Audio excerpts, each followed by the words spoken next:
Buenos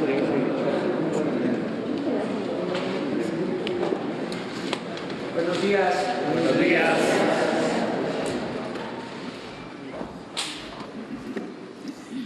Pues como quedamos el día de ayer, que fue una mini conferencia, ahora sí tenemos más tiempo y lo dedicamos a contestar preguntas de ustedes. Empezamos con...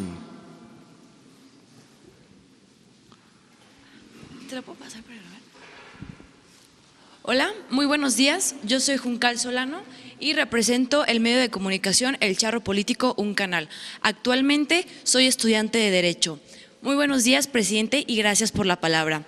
El día de hoy me encuentro aquí para preguntar lo siguiente. Soy estudiante y, señor presidente, considero que es importante saber, los estudiantes estamos preocupados, los que acudimos a universidades públicas, porque sabemos que también existe corrupción. Queremos saber si dentro de estas actividades, dentro de estas acciones que ustedes piensan llevar a cabo, se encuentra contemplado acabar con ese cacicazgo, con esos dueños de las universidades públicas, porque si bien es cierto, se dice que son públicas, la realidad es que sabemos que sí hay personas que se han adueñado y los estudiantes no sabemos qué pasa realmente con esos recursos, a dónde llegan. Un ejemplo claro puedo decir, a veces queremos irnos al extranjero y nos dicen no hay recursos, pero vemos a los rectores de las universidades ganando bien, gastando en publicidad.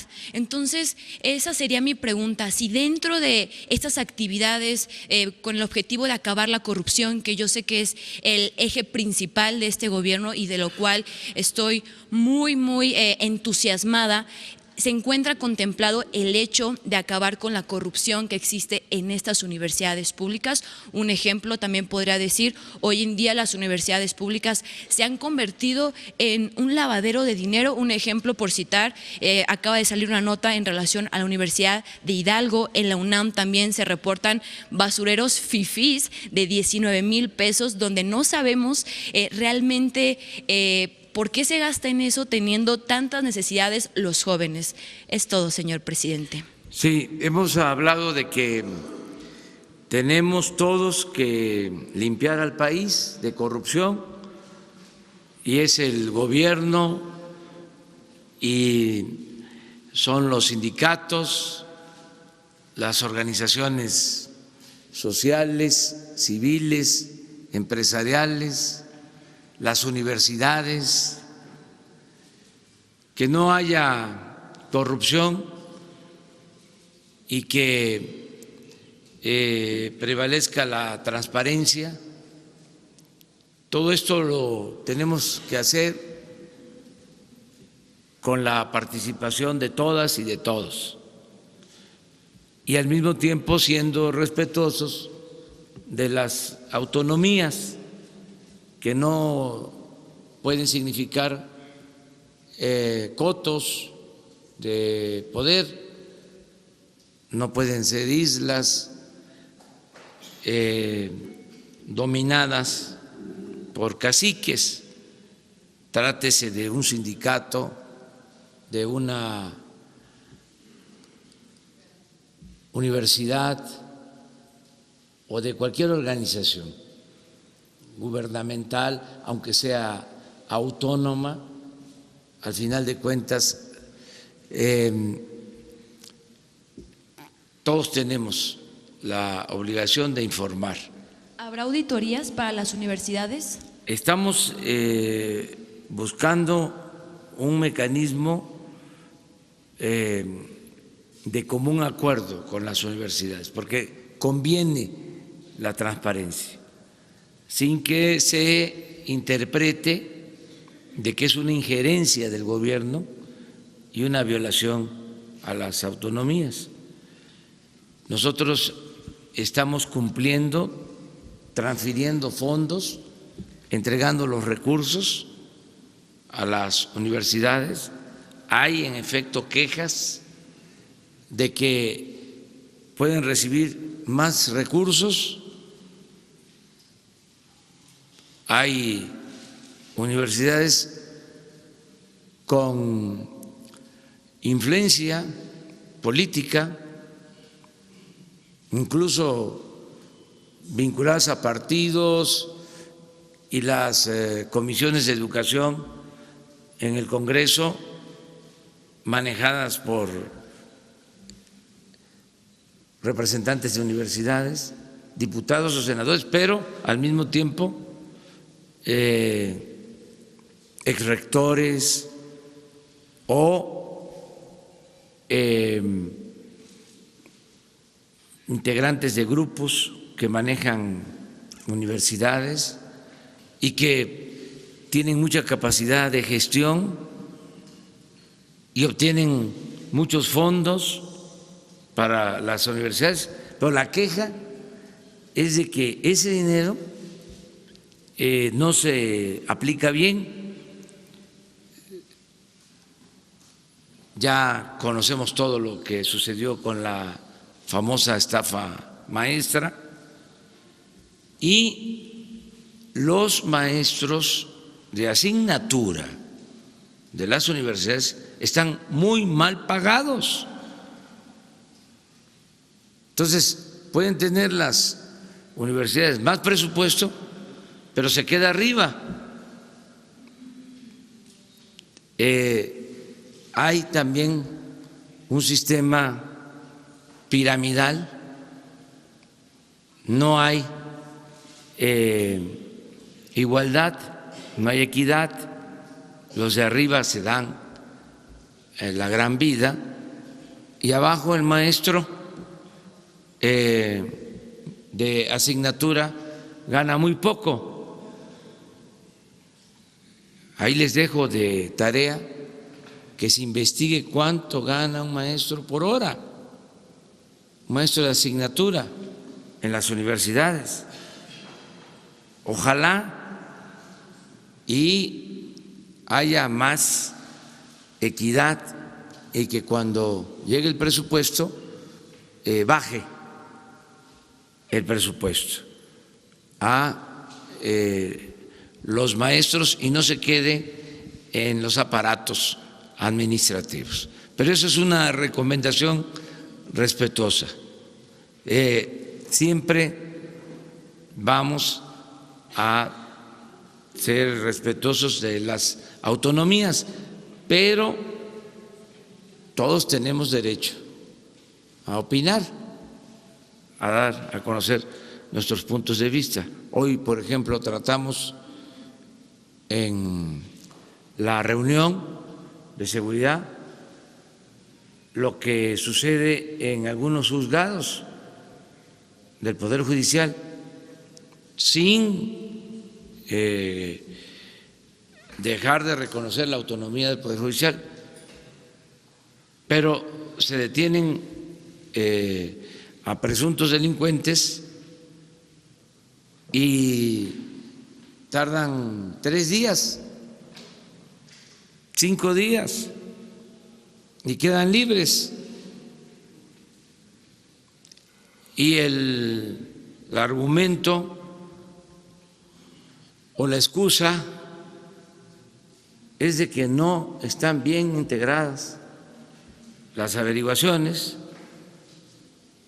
que no se cumplió con el debido proceso y que esto da pie para que un juez deje en libertad a un presunto delincuente, que salen hasta riéndose, hasta festejando, burlándose de la autoridad. Entonces, este asunto lo vamos a tratar transparentándolo. Vamos a hablar, desde luego, con ministros de la Corte, con el presidente de la Corte, de manera muy respetuosa sobre estos casos. vamos a darles seguimiento y también los vamos a dar a conocer para que los ciudadanos sepan del comportamiento de servidores públicos, porque un juez es un servidor público, un ministerio público lo mismo, el presidente de la República es un servidor público. Todos tenemos que hacernos cargo de nuestros actos, ser responsables de nuestros actos. Entonces, esto se va a ir atendiendo, porque de esta manera vamos limpiando. Si no, todo queda en el anonimato, no se sabe nada. Por eso también fue muy importante el que se considere delito grave el robo de combustible y sobre todo hechos de corrupción. Ya pronto se les va a informar a ustedes cómo van a quedar las reformas constitucionales para convertir en delito grave hechos de corrupción.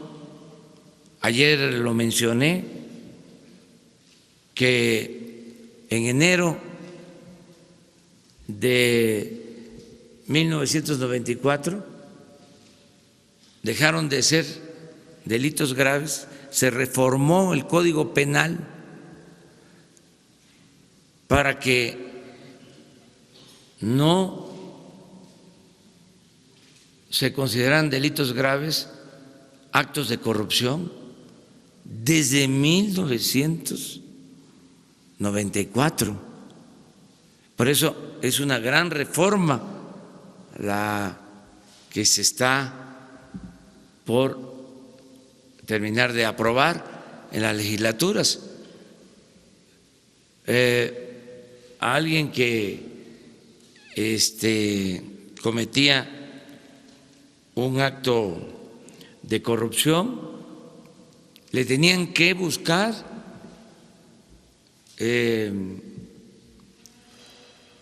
alguna relación con lavado de dinero,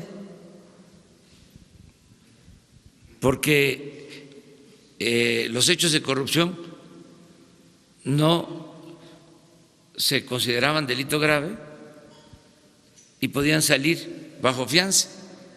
En cambio, el lavado de dinero sí era delito grave y no salían bajo fianza. Entonces, por eso a muchos de los que tienen en la cárcel o están en la cárcel por corrupción se les está también acusando de delito grave. Si no, no estarían. Entonces, todo esto se hizo de manera deliberada, que no me vengan con el cuento de que fue una reforma legal casual o apegada a las nuevas concepciones del derecho. No, todo fue concebido para proteger a corruptos. Yo comentaba en una ocasión que habían legisladores famosos, abogados, que siempre se oponían a reformas para castigar el influyentismo y nunca se hicieron modificaciones al marco legal. Pero bueno, ya nos desviamos, pero es interesante el tema. Presidente de México, buenos días. Carlos Pozos, de Líderes Mexicanos y Petróleo y Energía. Presidente, usted como el primer mandatario de la izquierda mexicana en el poder, a 101 días de su mandato, ¿considera usted que ha demostrado que no es un peligro para México? Y en ese sentido, si podría usted ahora convocar y firmar un acuerdo nacional con las fuerzas de la sociedad para hacer de la honestidad una forma de vida y de gobierno. Bueno, yo creo que estamos gobernando para todos, ayer lo dije. Les recuerdo lo que me comentó un migrante durante la campaña en San Quintín, Baja California, un adulto mayor, un migrante poblano que vive en San Quintín, terminó un acto y me buscó.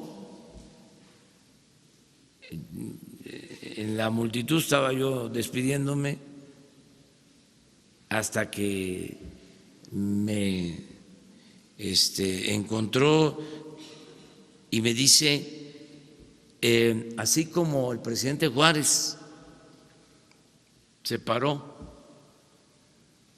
al Estado de la Iglesia, porque a Dios lo que es de Dios y al César lo que es del César, ahora lo que se necesita es separar al poder económico del poder político y que el gobierno represente a todos los mexicanos. Pues esa es la lección que estamos aplicando, que el gobierno no esté al servicio de un grupo, por poderoso que sea, que el gobierno represente a ricos y a pobres, de todas las clases sociales, de todas las religiones, creyentes, no creyentes, de todas las culturas, de todas las preferencias sexuales. Eso es lo que estamos haciendo. Esa es una transformación. Si es esto ser de izquierda, pues me apunto. Pero considero que esa es nuestra responsabilidad y sí convoco a todos los mexicanos. No es la primera vez, es reiterar que debemos todos poner por delante la honestidad como forma de vida y como forma de gobierno. Si todos ayudamos para que se acabe la corrupción, se va a lograr el renacimiento de México. Es la gran reforma. Ayer también mencioné eso. Hasta para propósitos económicos, porque siempre se habla, ¿y cuál es el modelo económico? Y lo que dije ayer, vamos a demostrar que si no hay corrupción, hay crecimiento económico. El modelo que se está llevando a la práctica con el nuevo gobierno va a dar resultados en México y va a ser ejemplo mundial porque toma como punto de partida el acabar con la corrupción, el que haya honestidad, con el agregado de la austeridad republicana. porque ningún modelo económico funciona con corrupción. Esa es la enseñanza mayor. Si hay corrupción, no hay crecimiento,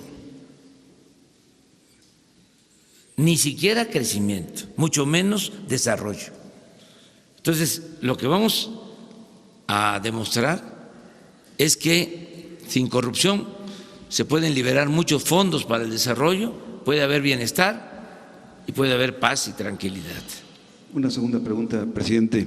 Ante la ola de críticas en contra de las conferencias de prensa llamadas mañaneras, ¿qué autoevaluación hace usted como presidente en ejercicio y a este ejercicio periodístico?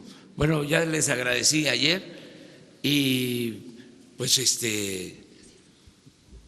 no tenemos por qué tener la piel tan delgada, tan sensible. Hay que aceptar las críticas, los cuestionamientos y al mismo tiempo también saber que mucha gente está pendiente de estas conferencias. Muchos, pero no voy a presumir. Y es por ustedes y por nosotros, es por los que nos reunimos aquí a tratar estos temas. Tenemos ventajas. Ustedes, porque pueden preguntar abiertamente, sin censura. Y yo tengo la ventaja de que, como soy presidente, cuento con bastante información. Siempre tengo cosas que decir. Entonces, no son lugares comunes, refritos, siempre hay algo nuevo. Sí, me repito, pero no tanto. Me tengo que repetir porque tengo que estar reafirmando ciertos criterios y principios. Yo siempre sostengo que un escritor no debe de repetirse, pero un dirigente político sí, porque es parte del trabajo de concientización que se tiene que ir haciendo. Los dos. Presidente, buenos días. Misael Zavala, del Universal. Hoy en la portada del periódico El Universal llevamos una información de que, según la Secretaría del Bienestar, van a desapareció el presupuesto para 5,000 comedores comunitarios que antes eran de la Sede Sol, ahora Secretaría de Bienestar, y que formaban parte de la Cruzada Nacional contra el Hambre. Si desaparece este presupuesto, eran más de 3,000 millones de pesos para los comedores comunitarios. Y además, la semana pasada, esta semana se dio a conocer la desaparición de un autobús que viajaba hacia Reynosa, en Tamaulipas. ¿Qué información le han proporcionado por parte de la Secretaría de Seguridad Pública? El gobernador Cabeza de Vaca ayer decía que ese autobús iba custodiado por la Policía Federal, pero el secretario Durazo dice que no. ¿Qué pasa con este caso? Gracias. Bueno, acerca de los programas sociales se está haciendo una revisión.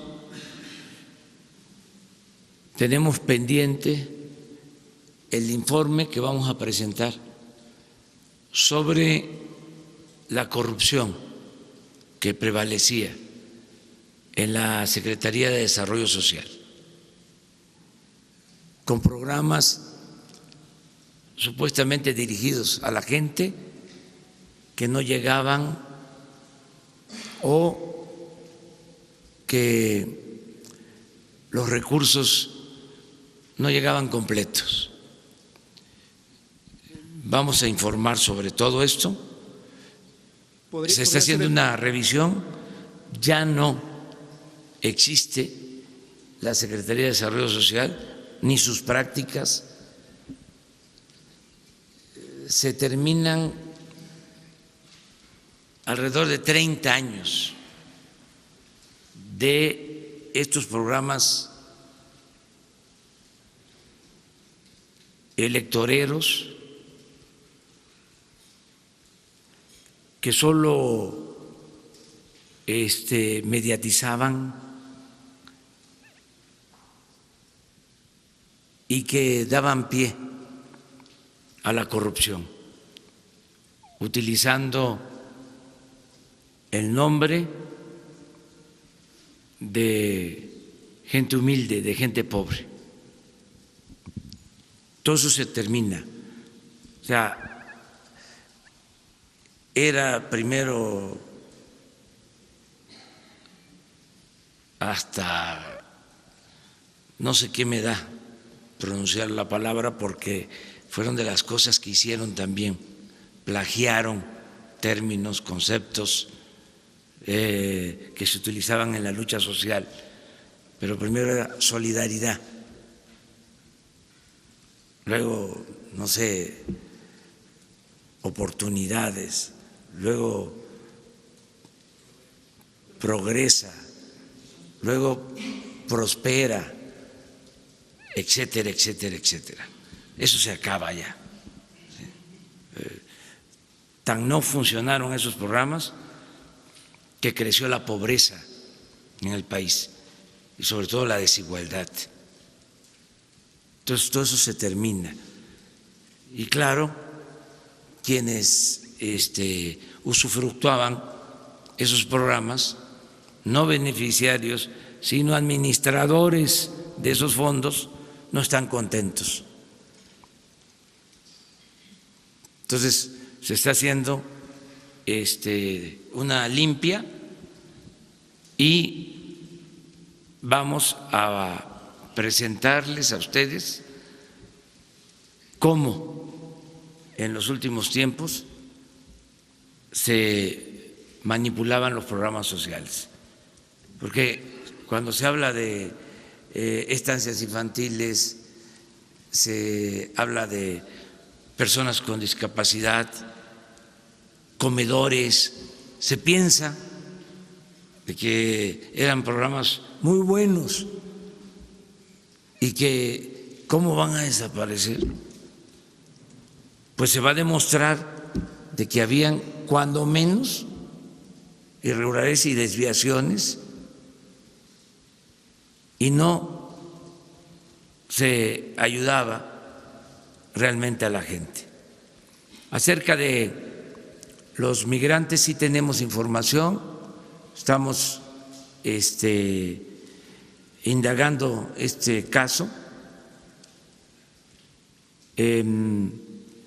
Hoy lo tratamos en la mesa de seguridad, no hay indicios de que haya sido custodiado el camión, no hay información por la Policía Federal y lo que queremos es seguir investigando porque no queremos que se repitan casos lamentables, horrendos como los de San Fernando. Tenemos que cuidar a los migrantes y no dejarlos sin protección. Sí se confirma que eran migrantes, eso sí. ¿Qué se supo hasta el domingo de esta desaparición? Ya pasaron varios días. Se tiene información desde hace algún tiempo y se está investigando. Hoy se presentó un informe sobre este tema, por eso puedo contestarles. Siempre investigamos y estamos atentos, no ocultamos información.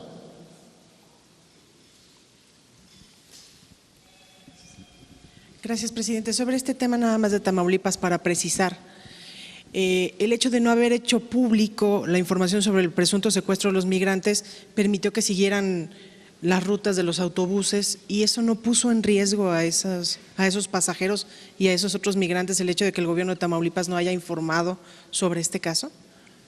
No creo. Siento que se está investigando para tener certeza, porque hay hipótesis de que es una forma de introducirse al territorio estadounidense, que no es que desaparezcan, sino que cruzan así la frontera. Ya van 2 casos parecidos. ¿En este gobierno? Sí, sí, por eso estamos investigando a fondo. O sea, esa es la instrucción. Estamos revisando, pero no tenemos indicios de que hayan desaparecido.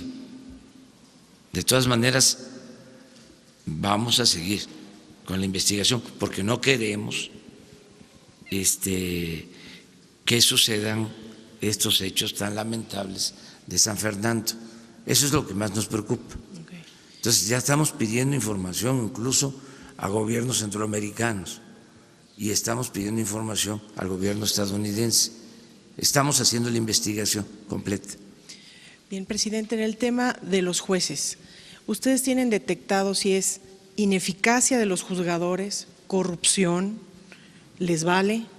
¿Qué tan responsable es el Poder Judicial del clima de impunidad que está viviendo el país? Y si van a implementar algún mecanismo formal, más allá de acusarlos con los ministros, si van a poner alguna queja formal ante la judicatura en contra de estos jueces, ¿qué van a hacer? Sí, vamos a tratar el tema. Mañana tenemos en la reunión de seguridad este asunto en la mesa. ¿Pero va a haber alguna queja formal en contra de estos jueces? Sí, o sea, vamos a hablar con la Fiscalía General y con el Poder Judicial, en muy buenos términos, con respeto a sus autonomías. Pero ellos comprenden que son temas importantes, porque si nosotros ponemos a disposición de una autoridad, de la Fiscalía, a un presunto delincuente, o la Fiscalía hace lo propio y pone a disposición a un presunto delincuente a un juzgado y se le libera, ¿sí? Entonces se tienen que buscar las causas. Si es un problema técnico De las fiscalías, porque también hay deficiencias. Hay que atenderlo. En el caso de la Fiscalía, a ver, ¿cómo está la capacitación de ministerios públicos, de fiscales? ¿Por qué están incompletas o no sólidas las consignaciones? ¿Qué está fallando? Si es un asunto técnico, si es por corrupción, también. ¿Sí? No se pueden ocultar las cosas, ya no es lo mismo, se transparenta todo. ¿Qué es lo que venía sucediendo? Se detenía a alguien y a los 3, 4, 5 días se le liberaba. ¿Y quién lo liberaba? El juez. ¿Y quién es ese juez? Nadie sabía.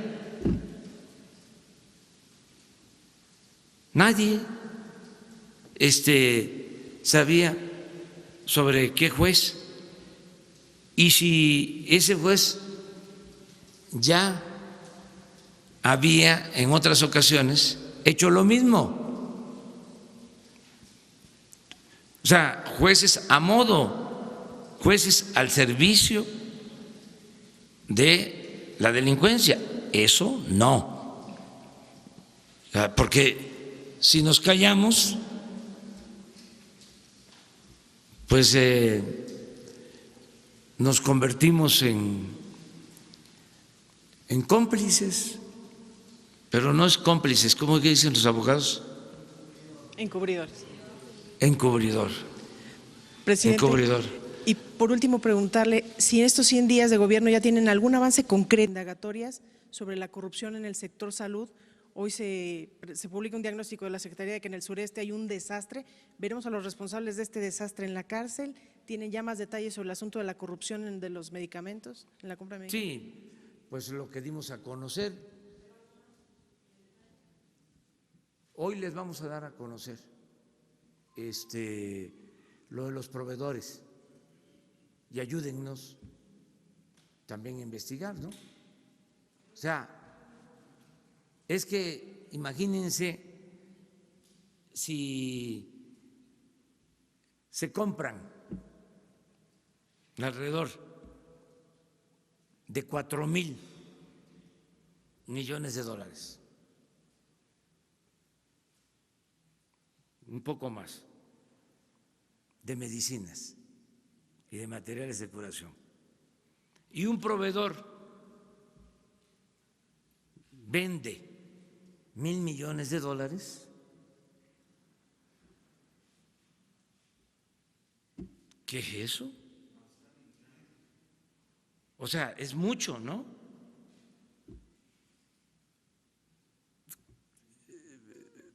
Puede ser legal, pero es como increíble.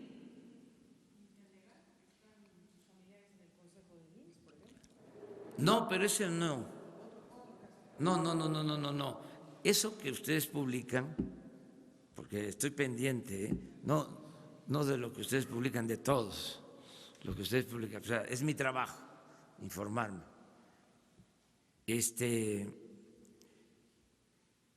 No es pequeño, digo, no deja de ser irregular, pero le estoy hablando de una empresa que vendió el año pasado más de 20,000 millones de pesos.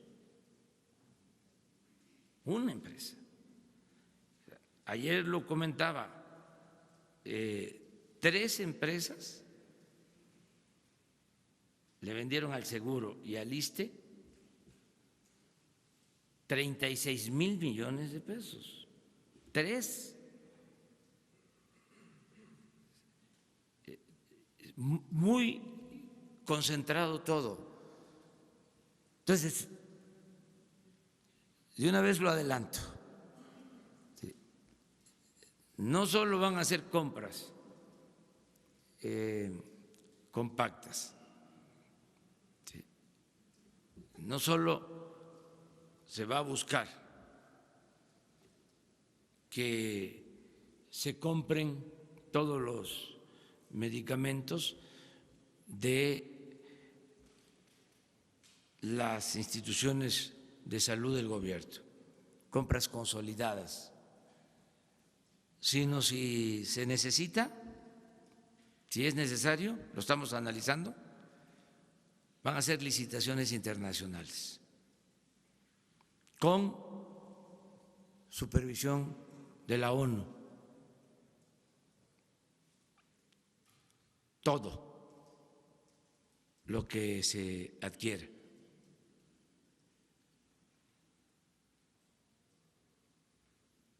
porque es mucho lo que se pierde, se fuga en todo lo que es el sector salud.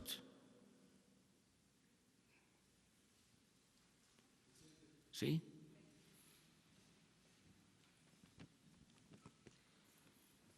Muy buenos días, señor presidente. Andrés Manuel López Obrador, me llamo Pati Estrada, mexicana, con más de 20 años de periodista en Estados Unidos, en diferentes medios de comunicación. Represento hoy el show de Alex, el genio Lucas, que se transmite en 90 ciudades del país, y del periódico de Dallas Digital, Hoy Dallas. Y bueno, estas son mis preguntas. Usted nos ha dicho a los periodistas que hagamos nuestra tarea y yo hice mi tarea y aquí vengo. En el tema de protección, le comento que fui testigo presencial de la ejecución del mexicano Edgar Tamayo en el 2014. Fue ejecutado por el asesinato de un policía en Texas. Edgar Tamayo le comentó a la periodista Patricia Giovini, que escribió el libro Protocolo de la Muerte, que ella narra pues las historias de todos los sentenciados a muerte en las cárceles de Estados Unidos. A 5 días de su ejecución, esto es lo que le dijo Edgar Tamayo a Patricia Giovini: te platico que el consulado me va a traer a mis hermanos. No los he visto, pero me los traen cuando ya me van a quitar la vida. ¿Por qué nunca nos escuchan antes de tener una fecha de ejecución? Y luego lo hacen cuando tienen a los periodistas encima para pararse el cuello. No soy el único con quejas en contra del consulado en Houston. El gobierno mexicano debería hacer una investigación. Por ejemplo, siempre me niegan ver una copia del reporte en el que le dicen a la Secretaría de Relaciones Exteriores lo que hace por nosotros, de nuestra situación aquí en el corredor de la muerte. Se los he pedido y me ignoran. Entonces pienso, ¿qué pueden estar diciendo en este reporte? Muchas mentiras. Eso es lo que escribió Edgar Tamayo a la periodista Giovini. Entonces mi pregunta es, ¿usted cree que sea posible que el consulado mexicano, la red consular, a través del Departamento de Protección, conceda esos informes sobre lo que hacen los cónsules de protección a los presos en cárceles en Estados Unidos, sobre todo en los sentenciados a muerte, no solo en el caso de Tamayo, sino en otros casos? Otra pregunta, señor presidente, es en el área de documentación. Muchas personas nos llaman y nos dicen que llaman al número de Mexitel, 1877 Mexitel, para hacer su cita, para tramitar pasaporte o para tramitar matrícula consular. Siempre están agotadas las citas, batalla la gente, tiene emergencias que viajar, tienen que sacar un permiso vehicular, pasaporte o matrícula. Entonces, ¿qué pasa? Yo hice una llamada y resulta que me entero que hay consulados en donde a un lado, donde sacan copias, por ejemplo, venden las citas para Mexitel para tramitar pasaporte o tramitar matrículas. Por ejemplo, se anuncian en las redes sociales como Facebook y dice: yo tengo 40 citas para trámites de pasaporte y matrículas mexicanas. Para mayor información, comunícate conmigo. Yo no sé si la gente que supervisa Mexitel tiene conocimiento de esto, de que hay coyotaje, que alguien acapara en un servicio que debe ser gratis, pues ya los connacionales tienen que estar pagando hasta 20, 30 dólares y sobre todo la tediosidad de tener que esperar cuando tienen alguna emergencia. Esa es otra pregunta, esa es otra sugerencia, si es posible que se investigue esta situación en Mexitel, señor presidente. Y acerca de que usted tiene la intención de convertir los consulados en defensorías o procuradurías, hice mi tarea. Le comento que en el condado Harris, en Houston, hay un comisionado que se llama Rodney Ellis. El comisionado Ellis tiene un programa piloto que se llama Estrategia de Defensoría del Migrante. Es un programa para ayudar a defensa legal de migrantes. La ciudad de Houston tiene una gran cantidad de migrantes. De hecho, hay 90 consulados de todo el mundo en Houston. Entonces, esto se lo menciono por si le interesa estudiar una coalición con este comisionado y ayudar en su plan que tiene de defensorías.